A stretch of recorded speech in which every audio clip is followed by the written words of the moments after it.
ইকবাল বলেছেন, ইয়া রাসূলুল্লাহ, আল্লাহর সাথে তো গায়েবের পর্দার মধ্যে কথা বলি, আপনার সাথে সামনাসামনি কথা বলছি।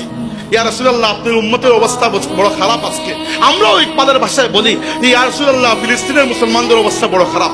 ইয়া রাসূলুল্লাহ, ভারতীয় উপমহাদেশের মুসলমানরা তাদের বুকের হাড় ভেঙে গেছে, একেবারে দুর্বল হয়ে পড়ে আছে। কাশ্মীরের মুসলমানরা মজলুম হয়ে আছে। চায়নার উইগুর মুসলমানরা বড় নির্যাতিত। ইয়া রাসূলুল্লাহ, রোহিঙ্গা মুসলমানদের কান্নায় আসমান জমিন বাড়ি হয়ে যাচ্ছে। নিগাহে ইয়া রাসূলুল্লাহ, নিগাহে ইয়া রাসূলুল্লাহ, এই উম্মতের দিকে দয়ার নজর দিন। এই উম্মত দুনিয়াতে আপনার আদর্শকে লালন করে, আপনার আদর্শকে প্রচার এবং প্রতিষ্ঠার দায়িত্ব নিয়ে এসেছে। আজকে আপনি বদরের ময়দানে যেরকম বলেছিলেন, আল্লাহুম্মা ইন তুহলিক হাযিহিল আসাবাতিল ইয়াউম লান তু'বাদ ফিল আরদি আবাদা।